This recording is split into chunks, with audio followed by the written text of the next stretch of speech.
Il y en a une que j'ai commencé à envoyer. Et oui, l'arrière-plan, c'est pas mal. Ça fait un peu rêver. Je vais quand même envoyer à Victoire Ferrand le début de mes réponses. Voilà, pour les premiers points qu'elle avait soulevés. Et puis le dernier mail qui est arrivé cette nuit, voilà, je n'aurai pas le temps d'y répondre là. J'essaierai d'y répondre dans la journée.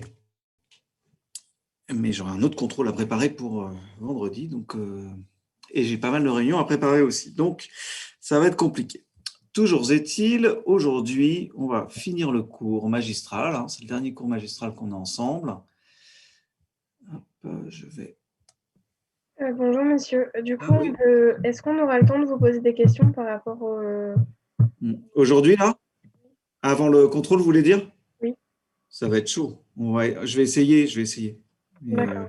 Ça va être chaud parce que je veux quand même vous faire quand même un petit peu de base sur la génétique bactérienne, parce que normalement, vous auriez dû avoir 2 TD sur la génétique bactérienne et 2 cours magistraux. Et voilà. Donc, avec le retard qu'on a pris, avec tous ces petits CC, les questions, les réponses aux questions, etc., qui nous ont fait perdre pas mal de temps. Enfin, perdre, entre guillemets. Hein, je ne pense pas que ce soit vraiment du temps perdu, mais ils nous ont fait nous décaler par rapport au programme.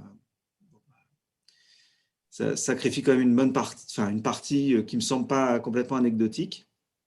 Et j'aimerais bien que vous ayez quand même, même si vous n'êtes pas évalué dessus, que vous ayez au moins quelques notions sur ce sujet et que si vous entendez parler de transduction, vous sachiez ce que c'est, par exemple. Voilà. Allez. Donc, on va attaquer tout de suite le cours. J'ouvre le chat sur mon deuxième écran. Voilà. Okay. Oui, le contrôle, il est à 12h04.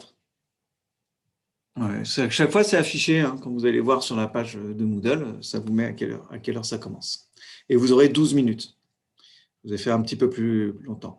Non, alors vous avez les diapos de cette fin de cours. Vous n'avez pas encore les diapos de bactériaux parce que je les ai finis là, il y a 10 minutes. Donc, je n'ai pas eu le temps de les sauver, de vous les mettre encore en ligne. Mais je vous les mettrai en ligne. Et encore une fois, vous n'êtes pas évalué là-dessus, donc c'est un peu moins critique. Alors, donc, nous sommes le 15 avril 2021. Et on avait parlé lundi des maladies à triplet, des maladies impliquant la bêta-hémoglobine. Alors, vous n'avez pas eu de commentaire de M. Supleski qui gère le CC, mais oui, effectivement, ce sera un CC lundi. Je sais, ouais, c'est un QCM, exactement. Et il est en train de travailler dessus, donc je ne peux pas vous en dire plus pour le moment. Alors, c'est un QCM qui durera probablement plutôt 1 heure. Donc, il sera en format plus long avec des choses à faire de votre côté pour trouver les solutions. Mais bon, il va vous expliquer un peu plus. Je pense que ça sera un peu plus tourné vers ce qui se fait. Il y aura à la fois une partie court et à la fois une partie qui se rapproche un peu plus de ce qui se fait en télé. OK. Alors, j'attaque donc la dernière partie de ce cours sur les maladies génétiques humaines avec différents cas qu'on n'a pas pu observer avec les exemples sur les maladies à triplet et les maladies impliquant la bêta-hémoglobine. Notamment, on peut illustrer avec l'hypercholestérolémie familiale l'haploinsuffisance qui entraîne une codominance. Codominance, c'est-à-dire que quand on peut traduire ça comme de la dominance ou de la codominance. Voilà. Quand on a un allèle muté, on a un phénotype, et quand on a les 2 allèles mutés, on a un phénotype plus grave. Donc, en fait, c'est intermédiaire en n'ayant qu'un seul allèle muté. C'est ce qu'on peut appeler de la codominance. Donc, là, il s'agit de mutations dans le récepteur au LDL. Vous connaissez les récepteurs au LDL, vous avez vu ça en biologie cellulaire, normalement. Donc, ces récepteurs, ils permettent de fixer des particules qui sont les LDL, Low Density Lipoprotein. Vous en avez une qui est représentée ici, avec l'apolipoprotéine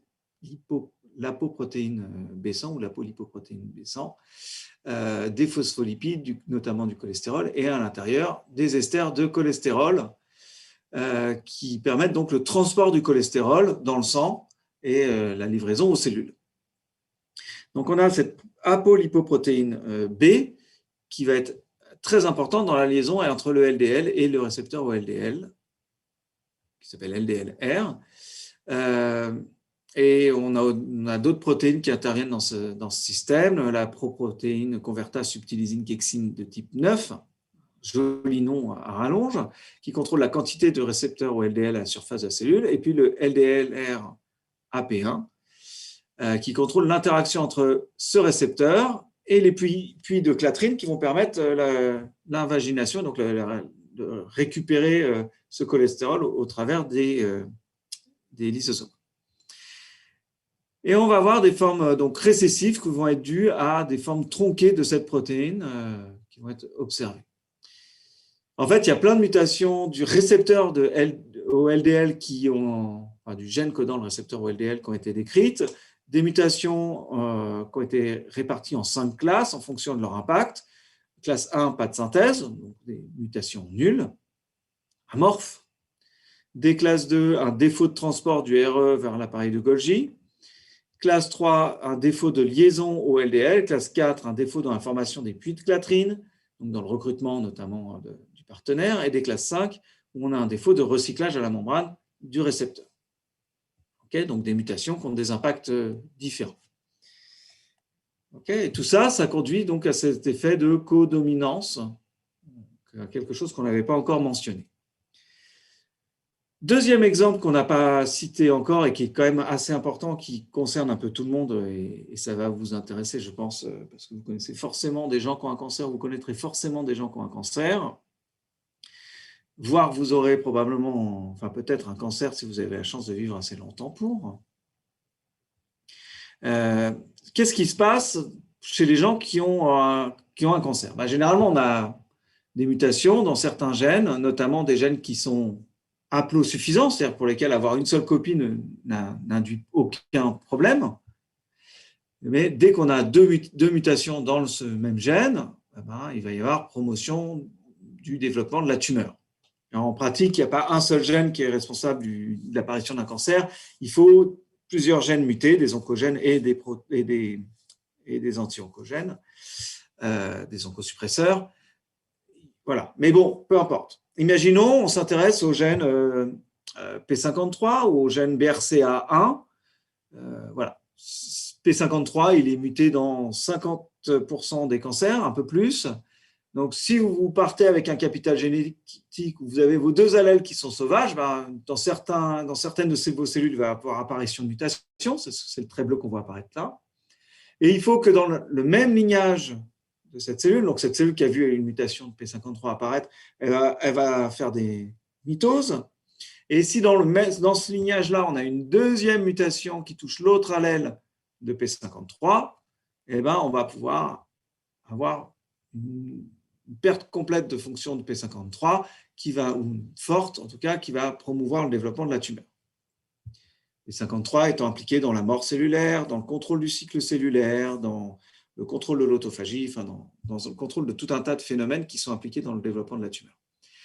Mais quelqu'un qui part avec un potentiel génétique de départ où il porte déjà une mutation dans toutes ces cellules, il suffit d'une seule mutation sur l'autre allèle, perte de fonction, ou dominant négatif, puisqu'il y a pas mal de mutations dominant négatif pour P53, mais bon, pour qu'on ait développement de la tumeur. Donc vous voyez que là, la fréquence de développement de cancer est largement augmentée par le fait qu'il suffit d'une seule mutation. Donc imaginons la fréquence de la mutation dans ce gène, elle est chez un individu de, je vais dire un chiffre au hasard parce que je ne le connais pas, 1 sur 1000. La probabilité d'avoir les deux allèles qui sont mutés, c'est 1 sur 1000 fois 1 sur 1000, c'est-à-dire une chance sur 1 million. Chance entre guillemets. Okay. Le risque, c'est 1 sur 1 million d'avoir les deux copies de P53 mutées. Donc, c'est faible. Par contre, si vous partez avec un allèle déjà muté, c'est plus qu'une chance sur 1000. Donc, vous risquez de développer de nombreux cancers. Okay. Au lieu d'en faire 1 ou 2 dans votre vie, ou 0, vous risquez d'en avoir 3, 4, 5, etc. Donc, voilà à quoi correspond cette prédisposition au cancer due à des mutations. Et ce qui est le mieux étudié, c'est probablement ce qui arrive dans le cas du cancer du sein. Vous en avez probablement entendu parler. Avec les mutations dans les gènes BRCA pour breast cancer. Breast, c'est la poitrine, et cancer, donc cancer du sein. Et il y a deux gènes, BRCA1 et BRCA2. Et là, on vous met les fréquences de cancer chez les porteurs de mutations des gènes BRCA ou chez les non, dans la population générale, donc ceux qui partent avec deux allèles sauvages. Et vous voyez la différence, à l'âge de 50 ans, les gens qui sont mutés dans BRCA1 ou BRCA2 de manière congénitale, donc à la naissance, ils ont entre une chance sur 3 et une chance sur 2 d'avoir un cancer du sein avant 50 ans, alors que c'est 2% dans la population générale, ce qui est déjà beaucoup, 2%. Mais bon. À l'âge de 70 ans, c'est entre 56 et 87% au lieu de 7%. Et pour les cancers de l'ovaire, avant l'âge de 70 ans, c'est moins de 2% dans la population générale et aux alentours d'un tiers des patientes qui peuvent avoir un cancer ovarien. Donc vous voyez que c'est extrêmement élevé, d'où le suivi particulier des femmes qui sont concernées. Il y a même des cancers chez des hommes, des cancers du sein chez les hommes qui sont mutés dans BRCA1 et BRCA2, donc il y a aussi un suivi pour ces hommes. Et voilà, donc ça c'est un des meilleurs exemples de mutation où on a beau avoir une haplosuffisance, une seule copie est suffisante pour avoir un phénotype sauvage, pour ne pas être malade en l'occurrence, mais on va avoir une transmission dominante avec une pénétrance incomplète. Autrement dit, normalement, dans un mode de transmission dominant, chaque personne malade a un parent malade, ben là, il va y avoir des exceptions. Okay. Donc, par exemple, vous voyez ici, cette femme, elle a un cancer à l'âge de 42 ans, elle a une fille. Quel est le risque que sa fille ait cette pathologie? Ben, une chance sur 2. Il va falloir faire un suivi très, très, très profond si elle est porteuse de la mutation. Donc, on va aller faire un séquençage de la mutation chez la fille. Et vous voyez là, cet individu-là, cette femme, elle a hérité de la mutation de son père qui, lui, n'a pas eu de cancer. Okay, parce que, évidemment, chez l'homme, ça arrive beaucoup moins fréquemment. Donc, on a une pénétrance incomplète. L'homme, il est porteur de la mutation, mais il n'a pas de cancer du sein. Cancer des ovaires, c'est évident qu'il ne puisse pas en avoir, mais bon. Voilà, donc ça représente ces mutations de BRCA1 et 2, 5 à 10% des cancers du sein et 10 à 15% des cancers ovariens. Donc voilà, c'est quand même relativement important. Il y a d'autres maladies, par exemple ma femme qui est kiné, elle s'interrogeait sur une famille où ils ont beaucoup de pieds-bots. Et effectivement, il y a des formes de pieds-bots aussi qui sont transmises avec un mode de dominance avec une pénétrance incomplète, puisqu'on parlait lundi de la fréquence et de ces phénomènes de pénétrance incomplète. C'est quand même quelque chose qui existe relativement fréquemment. Ce n'est pas le plus fréquent, mais ça arrive. Alors, troisième exemple que je voulais citer aujourd'hui, la mucoviscidose. Pareil, vous connaissez cette maladie. Cette mucoviscidose, elle va toucher tout un tas de tissus, notamment les tissus qui vont sécréter des fluides, donc les organes génitaux avec une stérilité chez l'homme et chez la femme qui est partielle. Les intestins, avec des problèmes d'obstruction intestinale, qui peuvent être dangereux, c'est pas à négliger. Le pancréas, avec des problèmes de douleur, d'inflammation, de diarrhée. Le foie, avec un mauvais fonctionnement de cet organe, évidemment les poumons, puisque c'est pour ça que la pathologie est connue, et puis même la peau, avec la sueur qui va être 3 à 5 fois plus salée, c'est même comme ça qu'on teste chez les nouveau-nés s'ils sont porteurs de la mucoviscidose. Ok, le test de la sueur, je ne sais pas si vous connaissez ça, sinon vous aurez l'occasion d'en entendre parler probablement au cours de votre vie. Alors, la mucoviscidose, elle a une fréquence de une personne sur 25, soit 4% des individus, donc c'est la même chez les hommes et chez les femmes. Et il n'y a pas de liaison au sexe. Les enfants peuvent être malades, donc du coup, comme vous l'aurez compris, il y a un quart des enfants qui sont malades et la moitié qui sont porteurs sains. Donc ça veut dire que c'est un mode de transmission récessif. Donc il faut que les deux parents soient porteurs sains pour avoir le risque d'avoir un enfant malade. Cette mucoviscidose, c'est dû à une perte de fonction génique, en l'occurrence la perte de fonction au niveau d'un canal chlore, une mutation dans le gène codant CFTR. parce que la mucoviscidose, en anglais, ça se dit cystic fibrosis, donc la fibrose cystique, donc CF, cystic fibrosis. Et donc, cette pathologie, elle est transmise, comme on vient de le voir, sur un mode récessif. Dernier cas que je voulais citer, l'hyperaldostéronisme familial de type 1, encore un truc difficile à dire, qui est une maladie assez rare, qui est due en fait à un crossing over qui va être non égal, inégal, c'est-à-dire qu'on a deux gènes qui sont qui ont été produits au cours de l'évolution par duplication, donc CYP11B2 et CYP11B1, qui se ressemblent beaucoup. Leur séquence est identique à 95% dans les exons et à 90% dans les introns. Donc, ils se ressemblent vraiment beaucoup. Le premier, il code l'aldostérone synthétase et le deuxième, la 11-bêta-hydroxylase. Et quand on a ce crossing over inégal, ce qui va se passer, ce crossing over, il va entraîner une fusion entre un fragment de CYP11B2 et un fragment de CYP11B1, ce qui va générer l'allèle qui est en bas, d'un côté. Et puis de l'autre côté, on va avoir, si vous suivez ma flèche, là, vous allez voir, on va avoir une copie sauvage de CYP11B2, puis une fusion entre CYP11B1 et CYP11B2, et une copie sauvage de CYP11B1. Donc, c'est le cas du haut. Et en fonction de l'allèle hérité par le descendant, on va avoir un mode de transmission qui va être dominant, avec une expression constitutive, en fait, du produit de fusion des gènes. Donc, c'est-à-dire constitutif, c'est-à-dire tout le temps, sans régulation. Et puis, au contraire, la copie qui est en bas, on va avoir un phénotype de type récessif, transmis de manière récessive. C'est-à-dire le phénotype associé à cet allèle, il est récessif par rapport au phénotype sauvage, pour le dire clairement.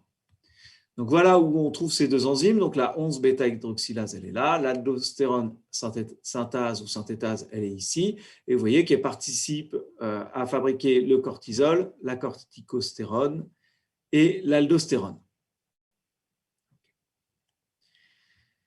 Donc, on va se focaliser sur l'hyperaldostéronisme familial de type 1. Donc là, c'est le gain de fonction génique, gain de fonction par une expression constitutive qui va conduire à la pathologie qui sera transmise suivant un mode dominant.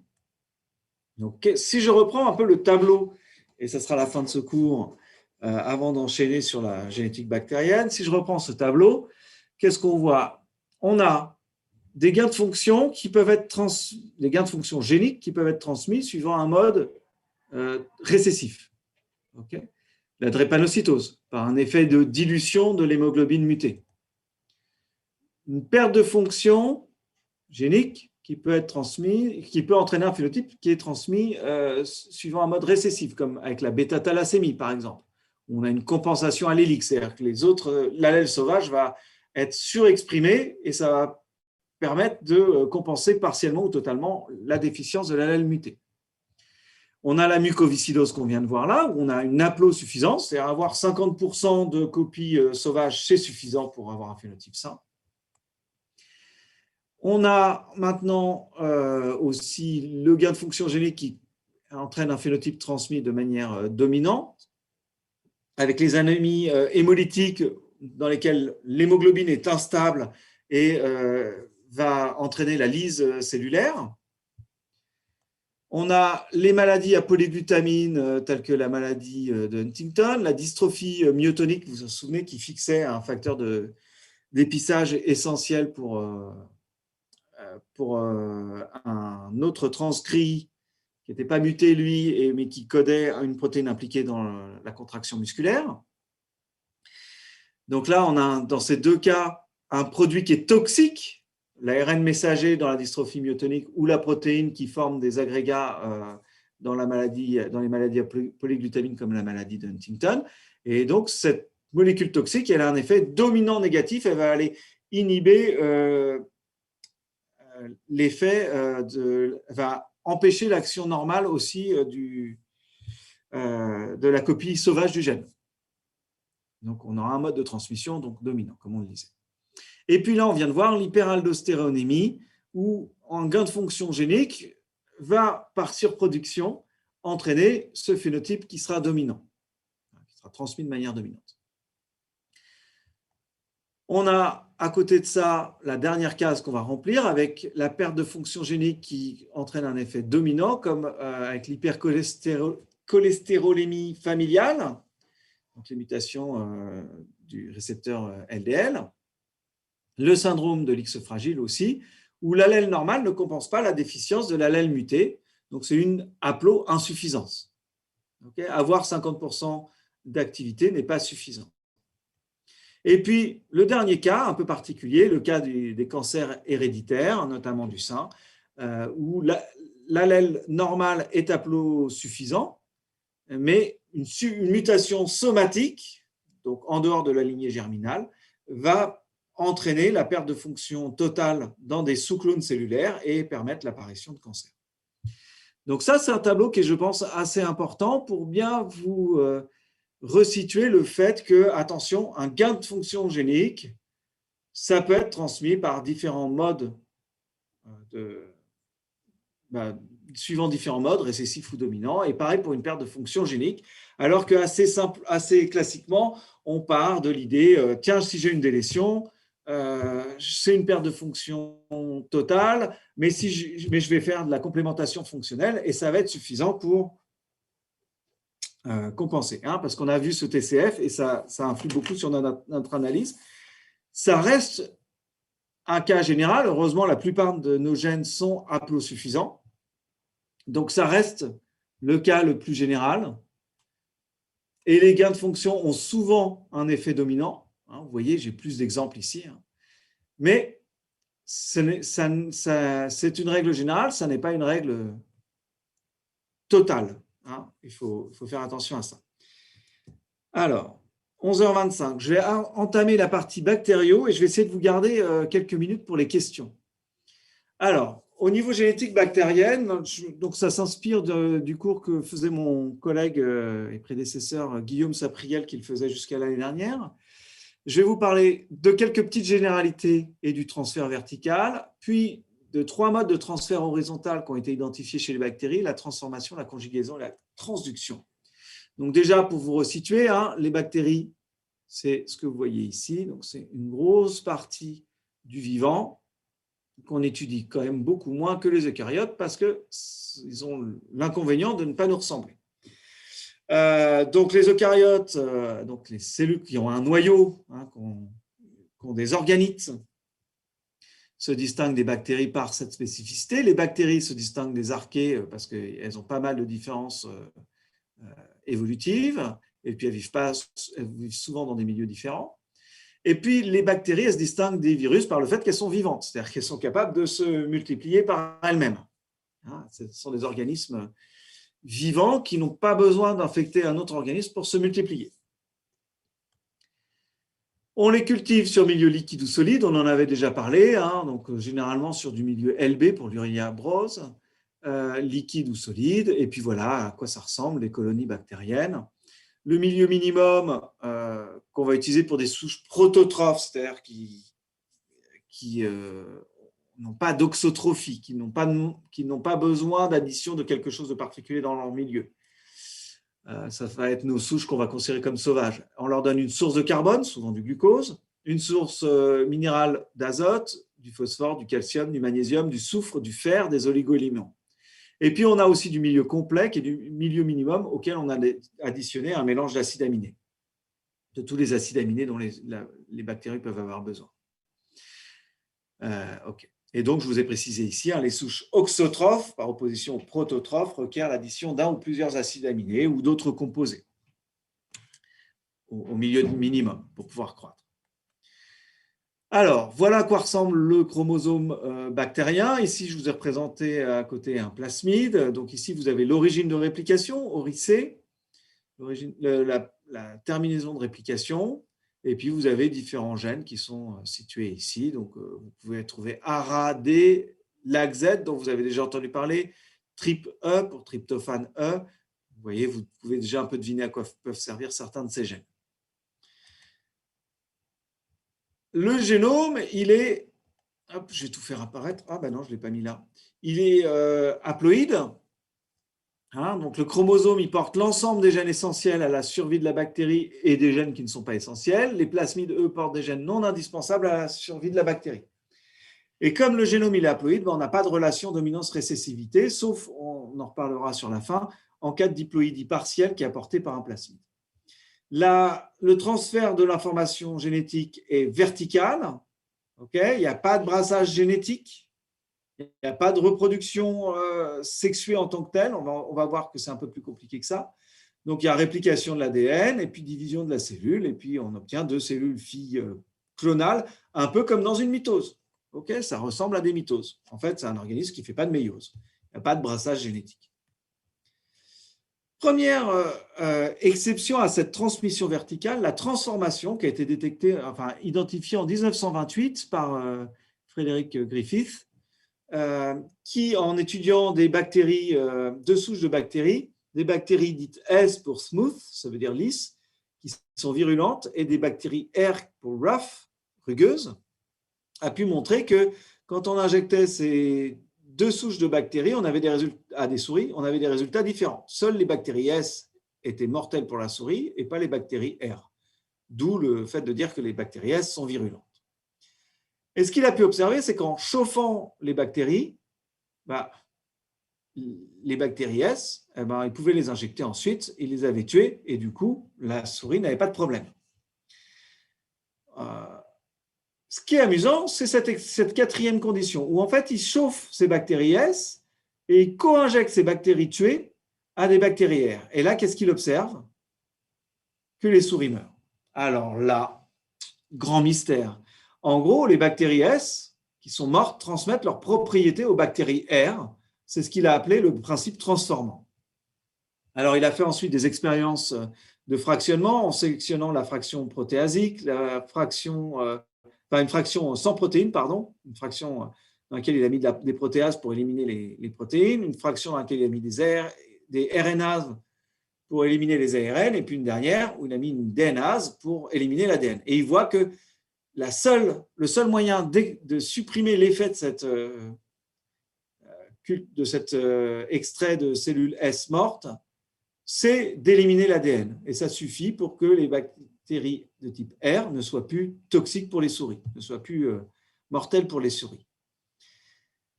Donc, il en conclut que la fraction active, et là je cite, consiste principalement, sinon uniquement, en une forme visqueuse, hautement polymérisée d'acide désoxyribonucléique. Autrement dit, l'ADN est le support physique de l'information génique. Et c'est ça une des informations importantes de cette expérience, mais ce n'est pas ce qui nous intéresse aujourd'hui. Mais il montre aussi que dans certaines conditions, l'ADN nu peut entrer dans les bactéries et transmettre une information génétique. C'est ce qu'on appelle donc la transformation bactérienne. Donc, c'est tout simplement que les bactéries sont capables, dans certaines conditions, de récupérer de l'ADN qui est environnant. Alors, cette transformation, elle est restreinte à quelques espèces bactériennes. Ça ne marche pas avec toutes les espèces. Ça ne permet qu'un transfert très succinct de l'information génétique, moins de 20% du génome bactérien, ce qui peut être suffisant sur la masse de bactéries. Quand il y a des milliards de bactéries, c'est largement suffisant s'il y a des fragments qui permettent une résistance à un antibiotique, par exemple. Et la fréquence de transfert est comprise entre 10-4 et 10-6. L'application biotechnologique à ça, c'est la transformation plasmidique qu'on utilise, et comme vous l'avez vu en BI 440 notamment. C'est l'utilisation de plasmides pour donc, tester les fonctions d'un gène, pour faire des diploïdes partiels, et ce qui permet notamment de faire des tests de complémentation fonctionnelle chez la bactérie. On va avoir un mutant et puis on va réintroduire, grâce à un plasmide, une copie sauvage et vérifier que ça complémente la fonction mutée.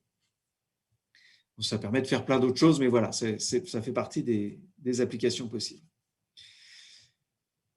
Deuxième mode de transmission horizontale, la conjugaison bactérienne. Alors là, les résultats vont venir un peu plus tard. C'est en 1947 que Tatum et Lederberg vont faire une expérience clé où ils vont mélanger 2 souches qui sont auxotrophes pour plusieurs composés distincts, dont la souche A qui est MET-, biotine-, la souche B qui est tréonine moins, leucine moins, tréonine moins. Je me suis trompé, excusez-moi. C'était pas tréonine, j'ai bugué en notant, c'était une troisième, ça devait être tryptophane moins. Mais bon, c'est pas grave, peu importe.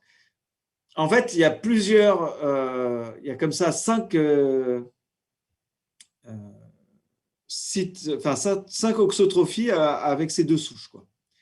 Et il met en présence ces deux souches ensemble et il s'aperçoit que à une fréquence d'environ 10-6, donc une cellule sur 1 million, se retrouve à être capable de former une colonie. Donc, ça veut dire qu'on a 2 oxotrophies ou 3 oxotrophies qui ont disparu dans une cellule sur 1 million, ce qui est énorme.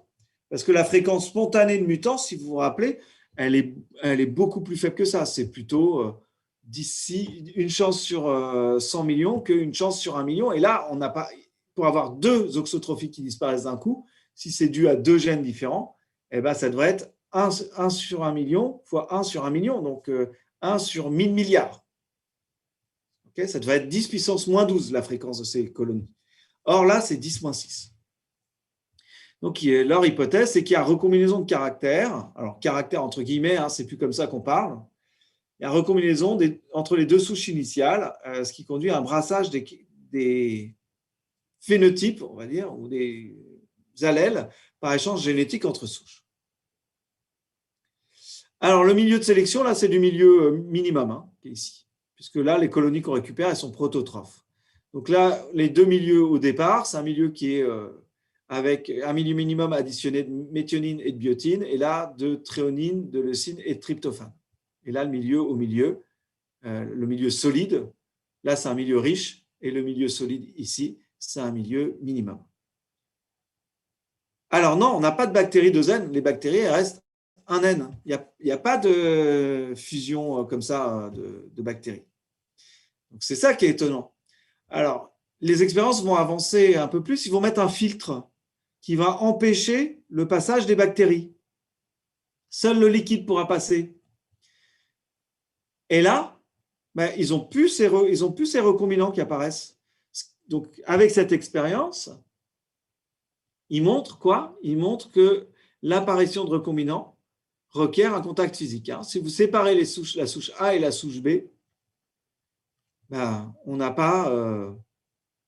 on a du liquide qui peut passer, parce qu'ils mettent de la pression là, ou ils aspirent là, de manière à entraîner, ici c'est poreux, de manière à entraîner un mouvement de liquide s'il y a des choses qui sont à l'extérieur des cellules pour que ça puisse passer, mais non, il n'y a pas d'apparition de recombinants. Et en fait, on va pouvoir observer par microscopie électronique l'apparition de ce qu'on appelle un pilus conjugatif, un pont cytoplasmique entre deux cellules. Ce pont, il va se rétracter, approcher les deux cellules au contact l'une de l'autre, et il va permettre le transfert de matériel génétique d'une cellule à l'autre. Alors, pas entre n'importe quelle cellule. En fait, ce que vont montrer Lederberg, alors c'est Joshua Lederberg, alors oui, je ne sais plus, je crois que c'était Giovanni Cavalli et la femme de M. Lederberg, dont j'ai oublié le nom, vous m'excuserez, c'est qu'il existe un facteur de fertilité qu'ils vont appeler F. Ils vont parler de sexualité bactérienne, hein, d'ailleurs, dans le titre de leur article. Ce facteur F, il est transmissible de souches qui sont dites F+, parce qu'elles sont porteuses de ce facteur F, vers les souches F-. Donc, en gros, ici, j'ai une souche F+, là, une F-.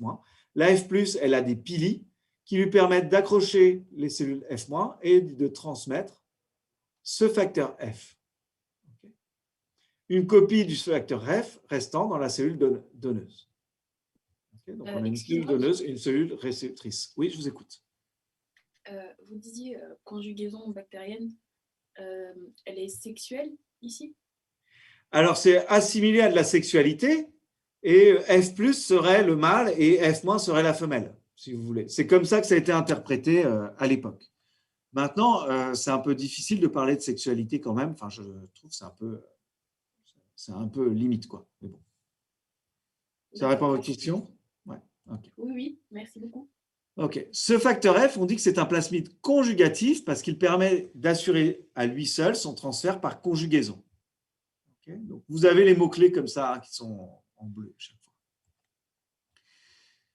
Et de manière intéressante, ils vont observer dans leurs expériences l'apparition de certaines souches qui vont avoir un très fort taux de recombinaison. Normalement, c'est aux alentours de 10-6, 10-7, et ils vont l'observer qui ont une fréquence de 10-4 de transfert. Ils vont isoler les souches qui sont à l'origine de cette forte fréquence de recombinaison, qu'ils vont appeler HFR pour haute fréquence de recombinaison. Et ils vont comme ça observer que des transferts comme ça entre souches. Bon, peu importe l'expérience là, on s'en moque un peu. Ces souches HFR, en fait, ils vont réussir à les caractériser au niveau moléculaire et on va s'apercevoir qu'en fait, il s'agit de souches qui ont intégré le plasmide, qui s'appelle aussi un épisome F, donc ce facteur de fertilité, il s'est inséré dans le génome de la bactérie. Donc ce facteur F, cet épisome, il est capable de s'intégrer au chromosome. C'est pour ça qu'on l'appelle l'épisome d'ailleurs. Il a d'autres propriétés. Il code les gènes qui vont être nécessaires à la formation du pili, notamment. Excusez-moi. Ouais. Je vous interromps à nouveau. Oui. Vous avez dit F+, c'est femelle ou mâle? Non, c'est plutôt le mâle, parce que c'est lui qui transmet à la femelle. D'accord. Okay. D'accord, merci. Comme une prise mâle avec une prise femelle, si vous voulez. Ok, merci. Donc,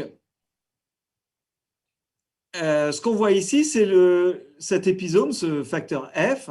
Vous voyez qu'il a des séquences ici qu'on appelle des séquences d'insertion, donc en anglais insertion site ou insertion sequence, qui correspondent à des séquences inversées qui contiennent en leur milieu un gène codant une transposase. Une transposase, c'est une enzyme qui va être capable de reconnaître ces séquences, de cliver ces séquences et de permettre leur insertion dans un autre site d'insertion, dans un autre site qui ressemble.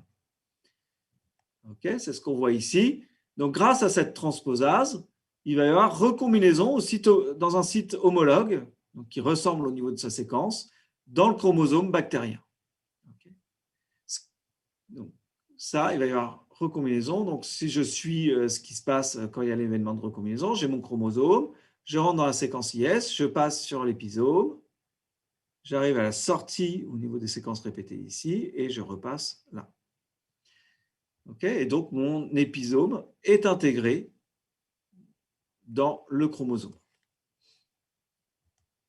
Ce facteur F, il permet donc la biosynthèse de 2 à 3 pilis sexuels par cellule, l'insertion chromosomique de lui-même et sa mobilisation, c'est-à-dire son transfert vers des bactéries réceptrices F-. Okay, c'est ce qu'on voit ici. En gros, quand un pont s'est créé et que les deux cellules se retrouvent à proximité, il va y avoir un pore qui va se créer et une copie de l'ADN, un brin de l'ADN plus exactement, va être coupé et va débuter à partir d'un site précis qu'on appelle l'origine de transfert, ORIT. Il va débuter son transfert dans la cellule voisine. Okay, c'est exactement le même schéma que j'ai remis plus haut et on fait la suite. Ce brin, il va arriver donc dans la cellule voisine. Il va y avoir des mécanismes de réparation qui vont permettre de corriger ce qui s'est passé dans la cellule donneuse, la cellule HFR. Et puis, on va avoir copie d'un deuxième brin okay, de ce qui a été envoyé dans la cellule réceptrice. Et des crossing over vont pouvoir intervenir au niveau des sites homologues, des régions homologues, qui vont permettre, comme ça, d'introduire des changements dans la séquence du chromosome de la cellule réceptrice en fonction de ce qu'il y avait dans le génome de la cellule donneuse. Okay. Autrement dit, ici, la cellule réceptrice, elle avait les allèles A', B', C' des gènes ABC, et elle peut récupérer les allèles A, B et C de la souche HFR par recombinaison au site homologue. Okay. Alors, cette conjugaison, du coup, elle permet de faire plein de sortes de modifications. Selon la position des crossing over, on va avoir des combinants qui vont avoir différentes combinaisons alléliques. Donc, vous avez ici l'exemple. En bleu ciel, enfin en turquoise, vous avez le chromosome de la cellule F-. Et puis, en bleu, ce qui est apporté grâce à l'épisome, au facteur F, comme allèle venant de la souche HFR. Donc, par exemple, si ma souche F-, la réceptrice était met-arginine le moins, je vais pouvoir récupérer, en fonction de où ont lieu les crossing over, des le plus arginine moins, met moins, des le plus arginine plus, met moins, des le plus arginine plus, met plus, des le plus arginine moins, met plus, etc. Et en fait, plus un locus est éloigné de cette origine de transfert, moins il sera transféré. Si je reviens ici, si l'origine de transfert elle est ici, un locus comme A, il va être transféré très fréquemment, mais un locus comme D sera beaucoup moins transféré parce qu'il faudra que le transfert soit ininterrompu jusqu'à ce qu'il soit transféré, jusqu'à ce que D soit transféré. Et en fait, ce transfert complet, il peut intervenir, mais pas toujours. Et c'est ce qu'ont montré Jacob et Volman. Je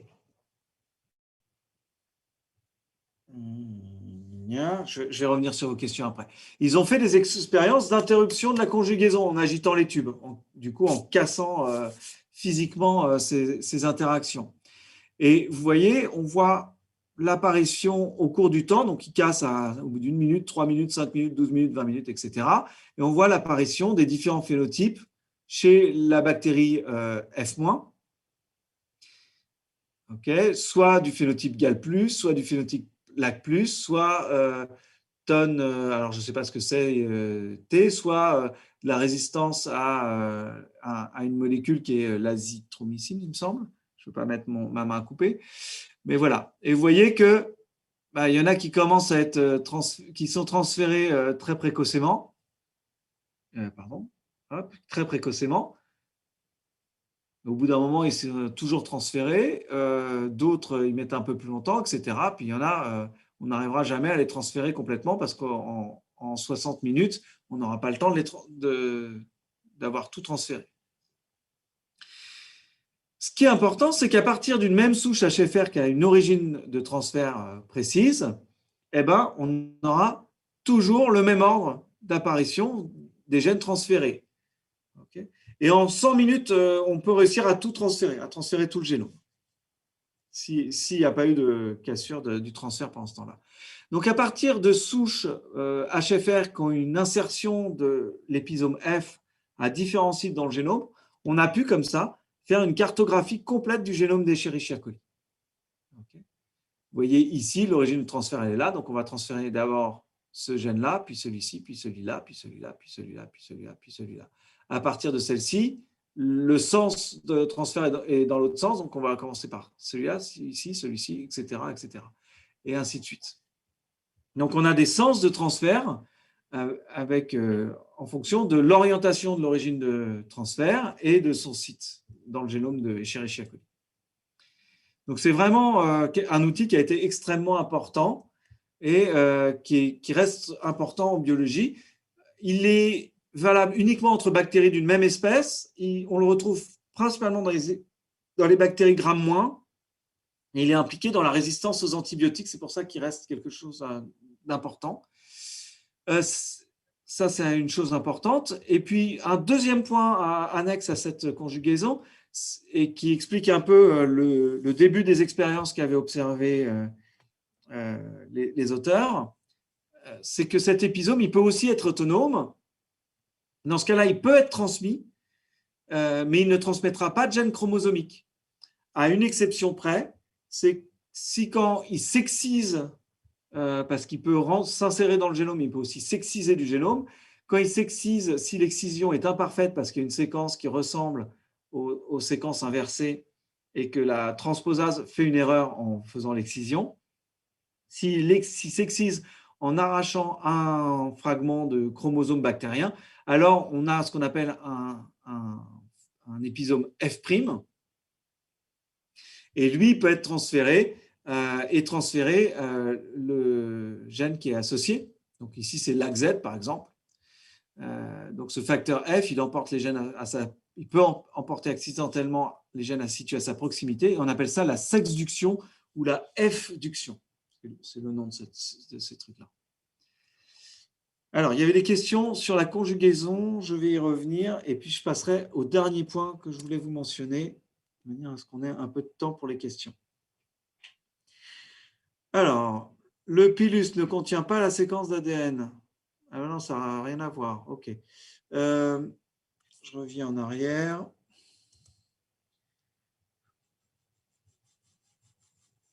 Ah oui, excusez-moi, Mohamed, je n'avais pas vu votre message, mais de toute façon, je ne sais pas si vous êtes reconnecté, mais là, je peux vous répondre, mais ça ne sert à rien. Maëlle avait donné le bon conseil. Se déconnecter, se reconnecter, c'est en général ce qui marche le mieux. Donc, Romain demandait, le pilus ne contient pas la séquence d'ADN, donc comment peut-on avoir le crossing over? Alors, le pilus, ça n'a rien à voir. Le pilus, c'est le pont cytoplasmique. Enfin, ça ressemble à un poil quand on regarde la bactérie en microscopie électronique, mais c'est ce qui va permettre de former le pont cytoplasmique entre les cellules. Okay, c'est ce qui va permettre à la cellule HFR de se lier à une cellule F-. En fait, le pilus, à son extrémité, il est capable de détecter des protéines à la surface de la bactérie pour s'y lier. Il va y avoir ensuite la rétraction de ce pilus qui va rapprocher les deux cellules de manière à créer le pore. Okay, donc, le pilus, il ne contient pas d'ADN. Okay, l'ADN, il est en rouge, ou en bleu pour le chromosomique, mais l'épisome, il est en rouge, qui soit autonome et qui soit inséré dans le génome. J'espère que c'est plus clair, Romain. Pourquoi on les appelle haute fréquence de recombinaison que lorsque le facteur est intégré au chromosome? Parce qu'il n'y a que dans ce cas-là où on va avoir une haute fréquence de recombinaison, où la fréquence peut monter à 10-4. Alors que quand le facteur F, il est autonome, la fréquence, elle tombe à du 10-7 plutôt. Okay. Donc, c'est beaucoup moins fréquent. C'était pour la question de Seydou. OK. Est-ce que vous avez d'autres questions là-dessus?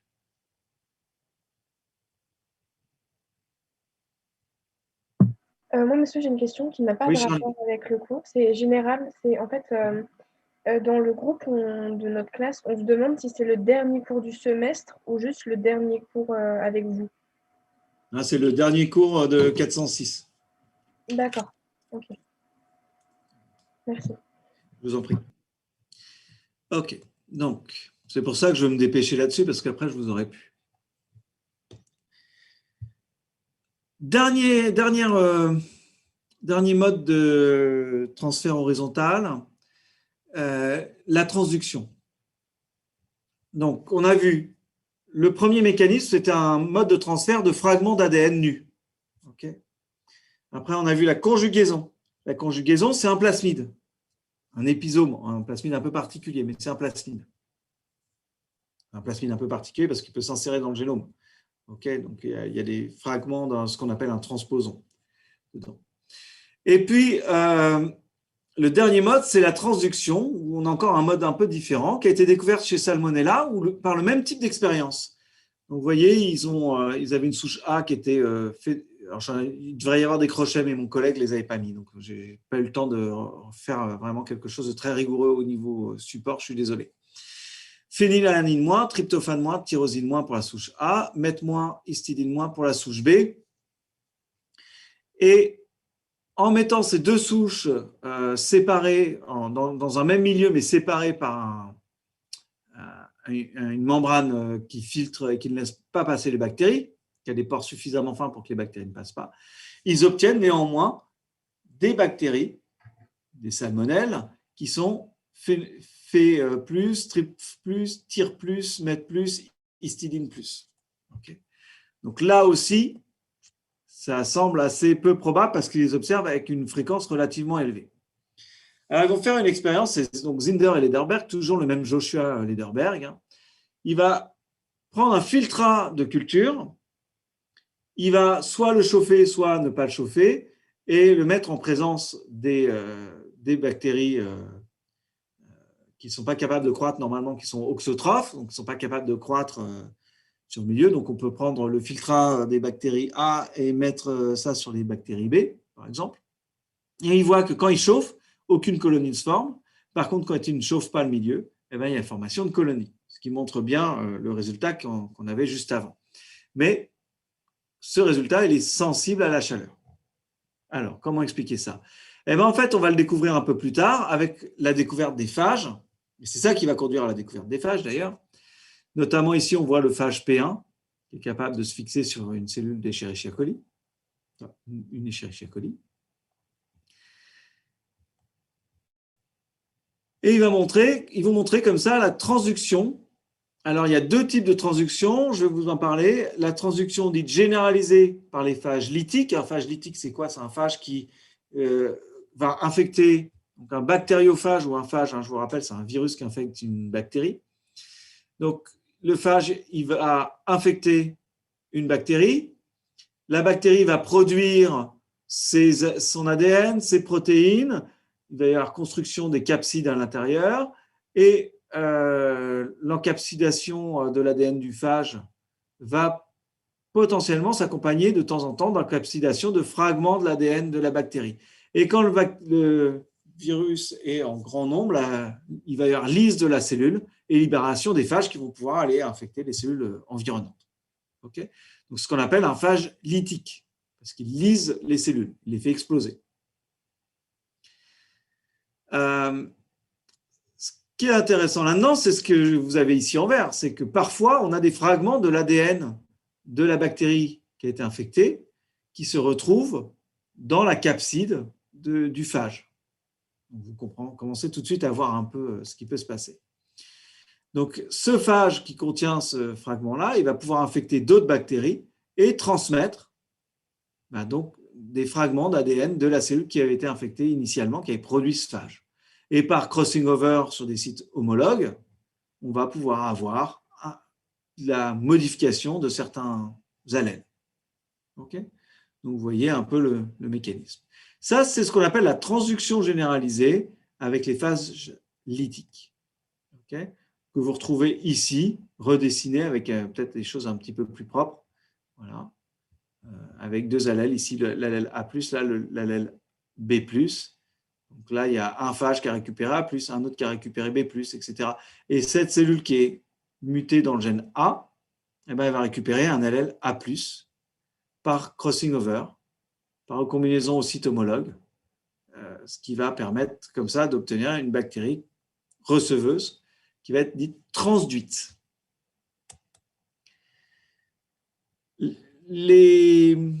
Alors, donc, on a ces phages qui sont dits lytiques, et par opposition, on a les phages qui sont dits tempérés.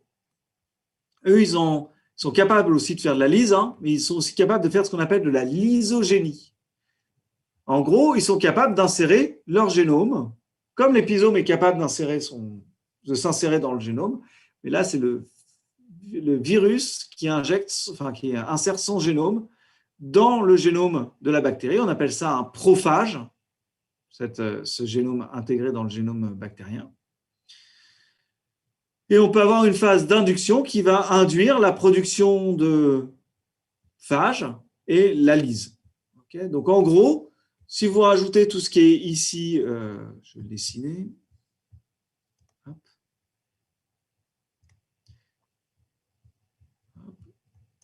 Si vous regardez ce qui est spécifique des phages tempérés, c'est ce qui est ici. Okay? Ça ne se retrouve pas dans les phages lytiques.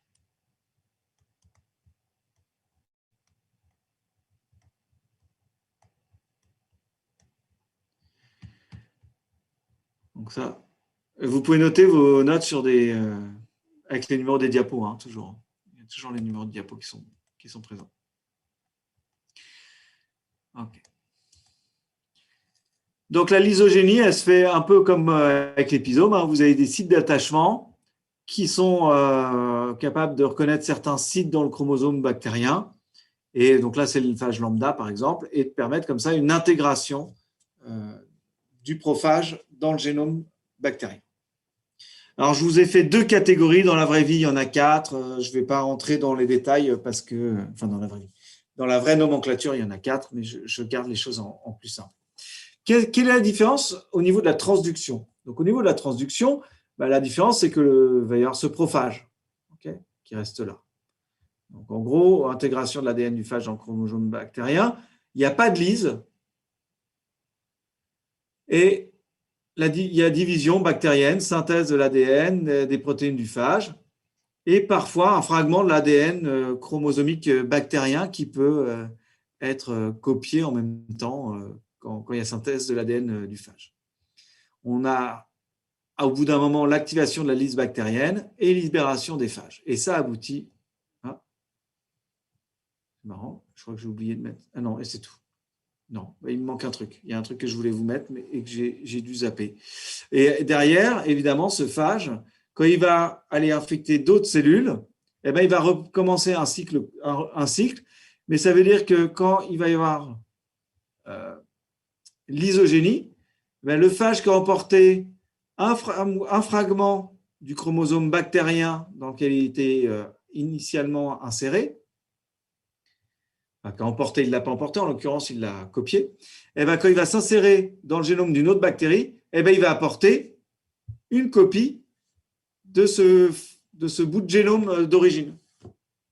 Et ça va permettre une évolution a priori importante dans des prokaryotes, puisqu'on va avoir des duplications avec des gènes qui vont se mettre, qui vont avoir moins de pression de sélection et qui vont pouvoir évoluer. Donc, cette transduction, ça concerne 1 à 2% du génome. Donc, vous voyez que ce n'est pas au niveau de la conjugaison où on peut transférer tout le génome de la bactérie donneuse. Ça marche que… qu'est-ce que j'ai mis ? 1 à 2% du génome de la bactérie donneuse est intégré au maximum au chromosome de la cellule réceptrice. Voilà. Donc, c'est relativement faible. Et la fréquence est aux alentours aussi de 10-6. Et si le génome du bactériophage apporte lui-même une nouvelle activité, sans avoir été volé ça dans un génome bactérien, on peut aussi parler de conversion lysogénique. Donc, c'est une autre chose en parallèle de la transduction, mais qui est illustrée par l'utilisation des phages. C'est notamment le cas pour la scarlatine, où le phage apporte la capacité de sécréter une toxine qui va provoquer la pathologie, ou c'est le cas aussi avec la toxine diphtérique contre laquelle normalement tout le monde est vacciné. Ça fait partie des vaccins obligatoires. Okay, donc, pour redire ici les choses telles quelles, le bactériophage il peut aussi apporter une nouvelle activité qu'il n'a pas récupérée dans une bactérie. On parle dans ce cas-là de conversion lysogénique, parce que quand ce phage va s'intégrer sous forme de prophage dans le chromosome bactérien, il va permettre la production de cette toxine. Okay. Dernière chose que je vais mentionner très rapidement, c'est l'opéron lactose. Et je vais vous garder quand même, et je vais avoir du mal à répondre aux questions parce qu'on ne va pas avoir beaucoup le temps, mais je vais le faire très vite. Cet opéron lactose, il met en jeu la fabrication de bêta-galactosidase. Cette bêta-galactosidase, elle est produite quand on met du lactose. Et son contrôle, il est fait par un système d'opérons avec LAC-I qui produit un répresseur, I pour inhibiteur, qui va se fixer sur des séquences régulatrices qui vont réguler les gènes LAC-Z, LAC-Y et LAC-A qui sont importantes dans la consommation et l'import de bêta-galactosides. Et c'est tout ce que je voulais vous mettre. Vous avez la diapo et vous aurez probablement un TD là-dessus. Alors, je prends les questions très rapidement. S'il y en a. Oui, j'ai une question. Du coup, dans les 63 questions que vous avez mis, ouais. La question 50, enfin, les dernières questions, 52, 53, enfin, avec le tableau, ouais. En fait, je ne comprends pas comment on peut savoir. Parce qu'en fait, ils parlent de A et B, croisement F1, F1, mais du coup, on ne sait pas lesquels. Enfin, ils ne disent pas si le muté, c'est la femelle ou si c'est le mâle. Ouais. Du coup, je ne comprends pas comment on peut savoir que la première, que du coup, par exemple, les gamètes produits par la femelle ne sont pas équiprobables ou ce genre de choses. Je ne comprends pas trop. D'accord. Alors là, je ne parlais pas de liaison à l'X, il y avait pas de, je ne mentionnais pas de différence. Je vais vous lire l'énoncé. C'est si les gènes A et B sont deux gènes contrôlant chacun un caractère différent Et si A et B sont génétiquement liés, après un croisement entre une drosophile double mutant de génotype A-, B-, A-B- et une souche sauvace de génotype A+, B-, A+, B-, on effectue un croisement F1-F1. Que pouvez-vous dire sur le tableau suivant? Et il y avait le tableau. Ouais, c'était pas là, je voulais pas prendre en compte la liaison au sexe, effectivement, j'ai pas pensé à ça. Maintenant, normalement, je précise quand il y a de la liaison au sexe où je vous donne des arguments où les questions sont tournées vers ça. Donc, à partir du moment où je vous faisais pas apparaître de Y dans les génotypes des souches en haut. Non, non, pas du tout. Et du coup, il y avait des propositions qui étaient les différents types de gamètes produits par la femelle F1 Ouais. ne sont pas équiprobables. Oui, ils ne sont pas équiprobables puisque les gènes sont liés. Donc forcément, les gamètes recombinants sont moins fréquents que les gamètes parentaux. Oui, mais là, on parlait des gamètes de la femelle. Et la femelle, il y a les mêmes... Enfin, je comprends pas. Alors, pourquoi les gamètes femelles ne sont pas équiprobables parce que les gènes sont liés, okay, génétiquement, et les gamètes mâles ne sont pas équiprobables à partir du moment où c'est physiquement lié, ce ne sera pas équiprobable puisque on n'aura pas de gamètes recombinants chez le mâle. Ok. Ok. Moi, monsieur, j'ai une question. Ouais, très rapidement parce que ça a commencé. Oui, ouais. C'est en fait, c'était une des questions qui disait que dans un croisement